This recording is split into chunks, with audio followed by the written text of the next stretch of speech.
Today we're looking at two versions of the classic famous Dove. On the left, in the red, we have the Gibson, and on the right, in the orange, we have the Epiphone. So we'll have a quick look at the specs of each one, compare them, and then we'll do some playing demonstrations. So this version, I call it orange. Officially it's called a violin burst. So the two versions don't come in the same finishes. You can get the violin burst with the Epiphone or the red cherry from Gibson. Gibson's also available in the natural finish.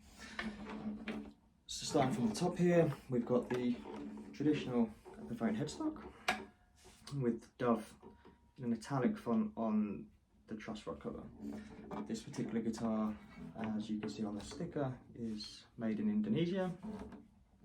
It's a maple neck, Indian Laurel fretboard. There's a solid spruce top and then laminate maple back and sides. There's the, again, iconic Dove pickguard scratch plate. But this one is smooth, kind of plasticky feeling smooth pickguard. Got the two doves on the bridge. See the back, quite a nice visual, nice aesthetic, I should say. It is an electro acoustic, so you can plug it into the back strap button here, and if I shake it, you can hear that rattling. That is where basically you can put a battery in. It's inconvenient, it's under the strings, but you can put a battery in here and plug the guitar in, but we're not doing that today. So that's it in a nutshell. It's a predominantly laminate maple guitar, Indian Laurel fretboard, and the retail price of this, or the recommended retail price of this, is around £500. Most of the places I've seen it for sale are £400 to £450. You have to convert that into your local currency, but that's what it is in England. For the Gibson version, I should also mention finish. This is the Epiphone has a gloss Epiphone finish, and of course the Gibson has its traditional nitro cellulose. So the Gibson, again, starting from the top, of course, typical Gibson headstock. We've got these nice tulip shaped tuners. Again, Dove on the truss rod cover, but in a more of a large spaced print. Rosewood fretboard. Both models have the trapezoid blocks here, but these are mother of pearl. The Epiphone are just a pearloid cellulose, so then you'd expect that on the Gibson for the price, which we'll come to shortly. But rosewood, mother of pearl, nitro finish. This is solid. This is a solid body. So the top is a Sitka spruce, and the back and sides are solid maple, solid flame maple. So if I get the light right, you can kind of see the really nice grain on this guitar. The pickguard from a distance looks the same, but this is hand engraved and painted. So there's texture, as you feel it, there's texture to it. It's not quite the same. The Epiphone one feels like a cheap plastic, and this one doesn't. The Dove here again is mother of pearl, so if I get the light right on it, perhaps you can see some of the detail in that. And again, the two Doves here on the rosewood bridge. This one is also got a pickup in it. You can plug it into the back strap button, but there's no loose wire in this one.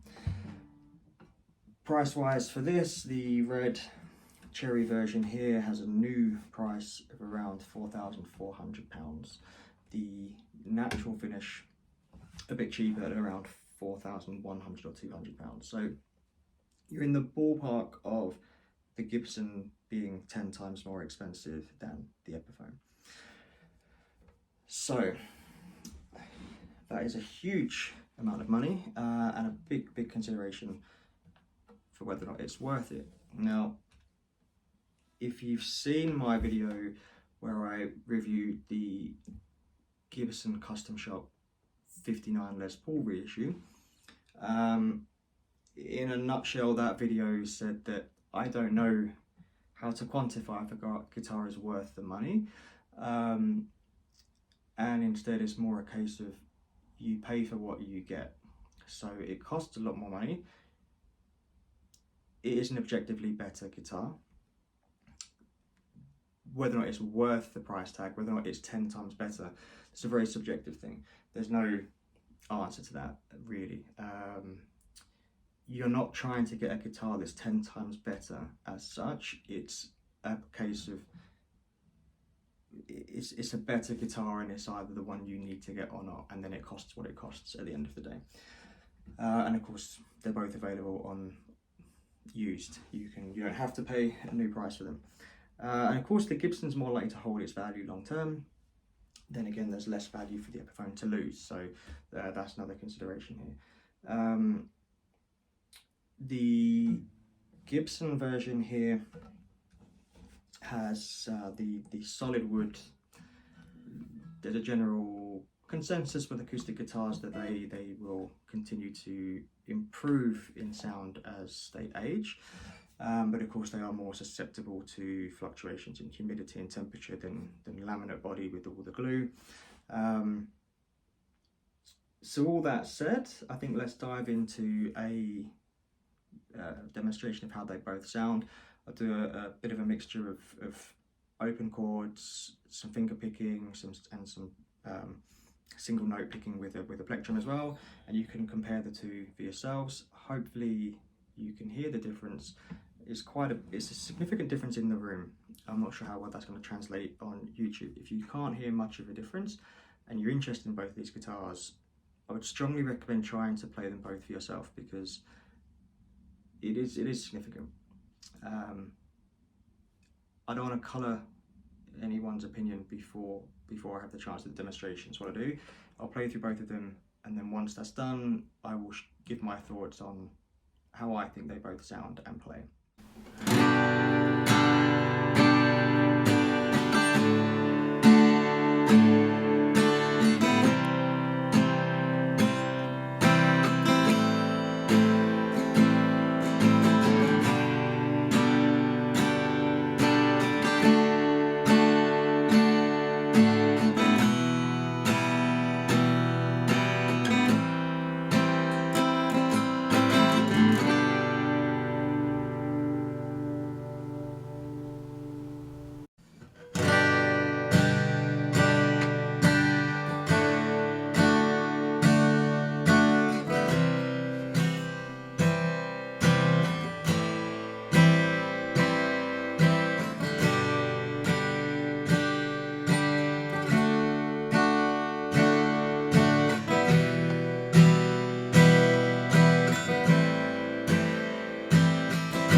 So there we have it, we played through both of them. My thoughts on this, both of them are very nice guitars. The Epiphone is impressive, it's very comfortable to play, it's very nice to play. The neck is different to the Gibson.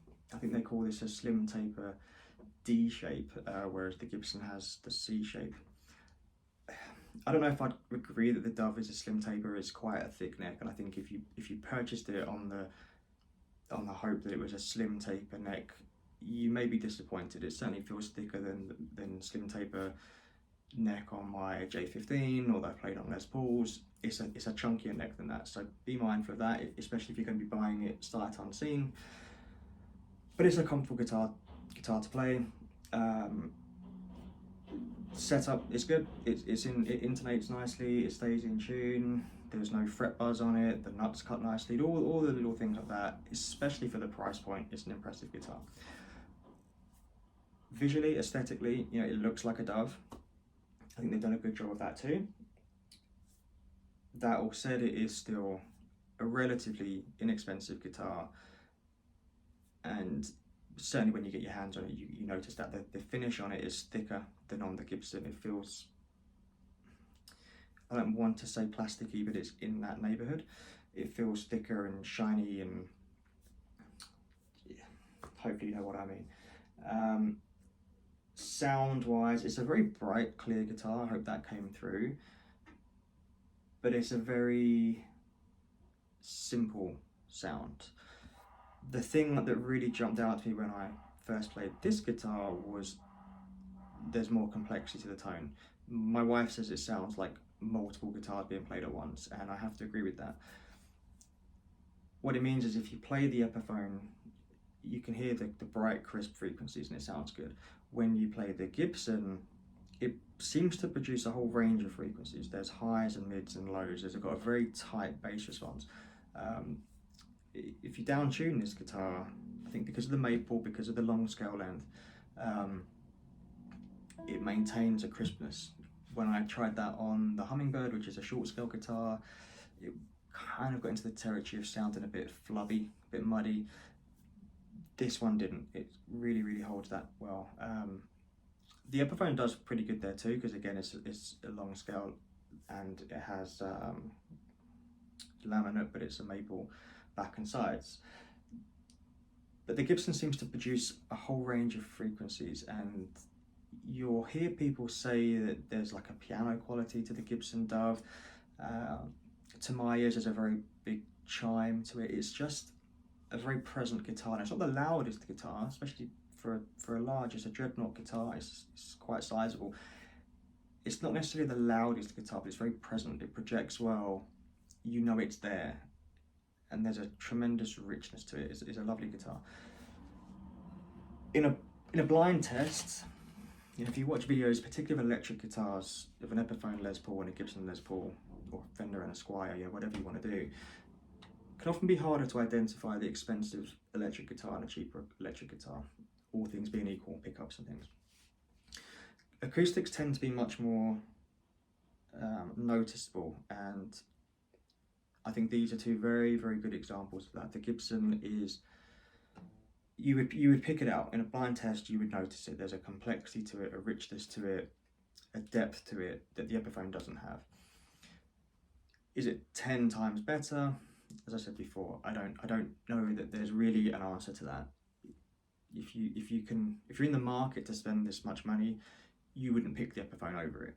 You know, make no mistake. If you're prepared to spend the money for a Gibson, you wouldn't say the Epiphone's as good. It's not as good. If you've only got £400 to spend on a guitar, the Epiphone's a good guitar. They're both really good guitars. I'm a big fan of the Epiphone. It seems to have its own thing going on, both visually and tonally. I think that's very nice, definitely worth playing. So I think that's all I've got to say on this. I hope you enjoyed it. I hope it's been helpful. If you are looking for one, definitely play both. And my advice, if you're shopping at this price point, especially for the first time, is play as many as you can. I played a few Doves.